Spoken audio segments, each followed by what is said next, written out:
Hey everyone, and welcome back. Most people shy away from the heavy stuff, but not us. Today, we're really diving into the deep end with Osho's perspective on trauma. And trust me, this isn't your typical self-help seminar.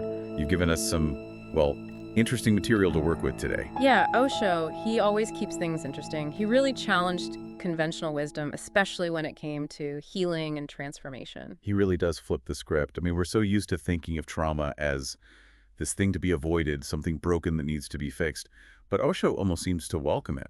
That is the beauty of his approach. He basically suggests that trauma in some form is a universal experience. It's not a sign of weakness or, something to be ashamed of, but a natural part of being human. So it's not necessarily about a single defining event. Like, it can also come from those more subtle ongoing pressures in our lives. Exactly. Think about family dynamics, societal expectations, even the messages we absorb from the media.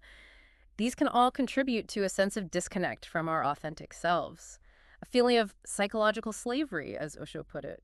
Psychological slavery. Okay, wow, that's an image that really sticks with you. It makes you think about how those external pressures, those expectations, can really box us in and prevent us from living authentically. It's like we're living someone else's life, following a script that's been handed to us, and that's where the real damage can occur. Not just from, say, an event itself, but from the way we internalize it, the meaning we give it, the limitations we place on ourselves because of it.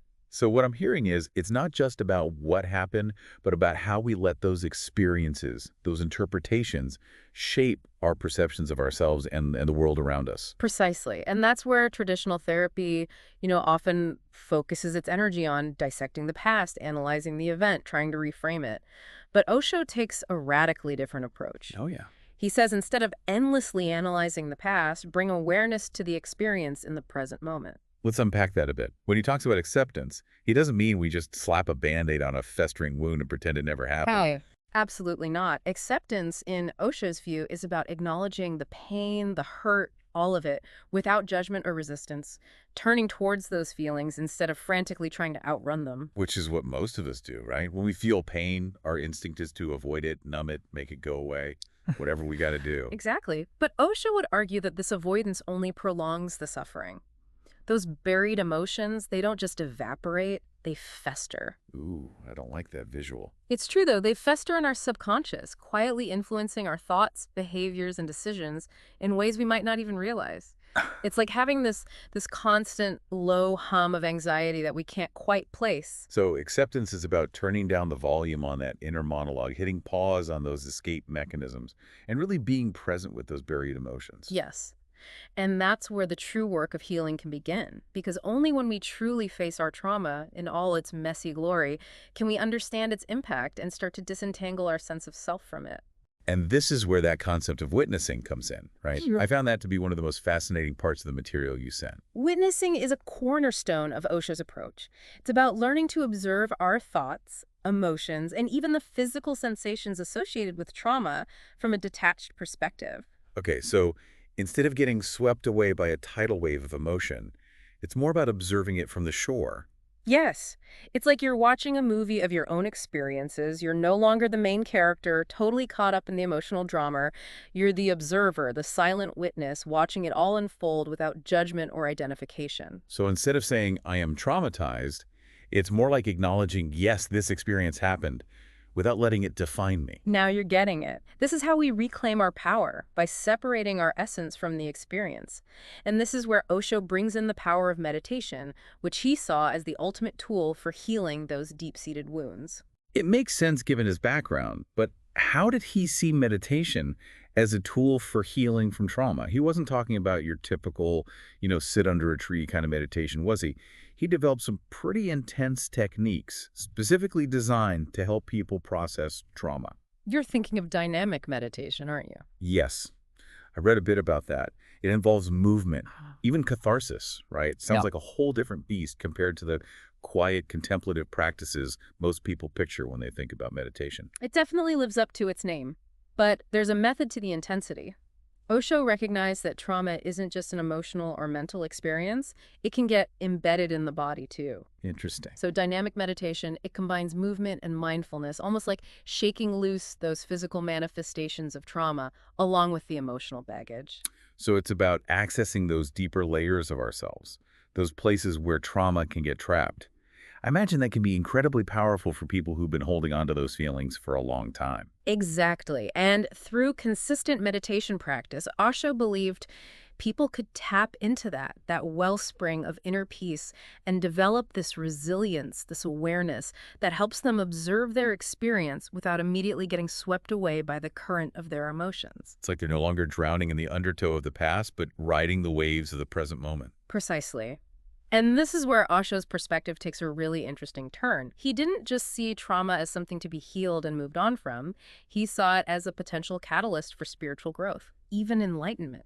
Now, that's not a connection you hear every day. How did he make that leap? Well, Osho believed any kind of suffering, even the incredibly painful experience of trauma, could become a catalyst for seeking a deeper meaning in life. It can shatter our illusions and force us to confront uncomfortable truths about ourselves and the world around us, stripping away layers of pretense to reveal the raw, essential elements of our being. So it's like trauma can shake us out of our comfort zones and force us to confront the big questions, the deeper truths we might otherwise try to avoid. Yes. It can be incredibly disorienting, but in that disorientation, there's also immense opportunity for growth. Osho said that these moments of crisis, these points of intense pain, are where we find our greatest potential to either crumble in despair or rise to a new level of consciousness. It's about finding the strength to use that pain as fuel for transformation, not letting it break us, but using it to rebuild ourselves even stronger than before. Exactly. It's about recognizing that even within those experiences we might label as bad or negative, there's potential for learning, for growth, for profound awakening. It's about finding the hidden gift, the unexpected opportunity for transformation, even in the darkest moments. It's powerful stuff. It's not about pretending the trauma didn't happen or minimizing its impact, but about finding a way to integrate it into our life story in a way that gives us strength, resilience, maybe even wisdom. Absolutely. And a huge part of that integration, according to Osho, is learning to let go of the past. Not forgetting it, but releasing its hold on us. Okay, that's where the rubber meets the road, right? Letting go is easier said than done for most people. When it comes to trauma, it can feel nearly impossible. So how did Osho suggest we approach this process? So how do we even begin? How do we untangle ourselves from something that can feel so deeply woven into, like, who we are? It starts with a simple but really profound shift in perspective. The past is gone, the future, it's yet to come. The only true reality is this present moment, right here, right now. And replaying those painful memories, clinging to past, hurts. It only keeps us trapped in that cycle of suffering. It's like we just keep hitting replay on the same, sad scene in a movie, instead of letting the story unfold, seeing what happens next. Exactly. Letting go is about shifting our focus from what was to what is. It's about acknowledging the past, honoring the pain it caused, but choosing not to let it define our present experience. That makes sense. But this whole idea of letting go can be tricky. It doesn't mean we just, shove those feelings under the rug and pretend they don't exist. Absolutely not. Osho believed that true letting go could only happen after deep acceptance and understanding. It's like we need to fully face the storm before we can appreciate the clear skies that follow. Okay, yeah, I see what you mean. So we acknowledge the trauma, allow ourselves to really feel the weight of it, and then with a sense of compassion for ourselves and everyone involved, we choose to release it. It sounds like a process of making peace with the past, not trying to erase it or pretend it didn't happen, but um, it makes me think of that saying, the wound is where the light enters. What a beautiful image. And in that space of release, that's where the real magic happens. Healing, transformation, a newfound sense of freedom and wholeness.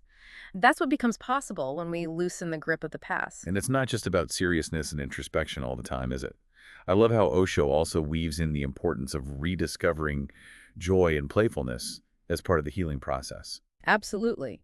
He believed that life, even after trauma, is meant to be celebrated. Joy and playfulness are natural parts of who we are, but they can get, stifled by the weight of our experiences. So it's about reclaiming those childlike parts of ourselves, those parts that are drawn to wonder, curiosity, lighthearted fun. Exactly. It's about giving ourselves permission to experience lightness, laughter, and joy, even if we're still healing, still processing. It's a reminder that joy and pain aren't, mutually exclusive. They can coexist. Because healing doesn't have to be this somber, serious journey. It can involve moments of lightness, connection, even silliness. It's about embracing the full spectrum of human experience, the good, the bad, and everything in between. Well said. It's about recognizing that we are not defined by our wounds, but by our incredible capacity for resilience, growth, and transformation. Osho's perspective is so refreshing. It's not about pathologizing trauma, but about reminding us of our inherent wholeness. And ultimately, that's what makes his approach so empowering. It's about recognizing that even in the darkest moments, we had a choice. We can either let our experiences define us, or we can use them as fuel for growth and awakening. So to our listener out there, we invite you to consider this. What if, instead of asking, why me, when those tough times come, maybe you ask, what can I learn from this?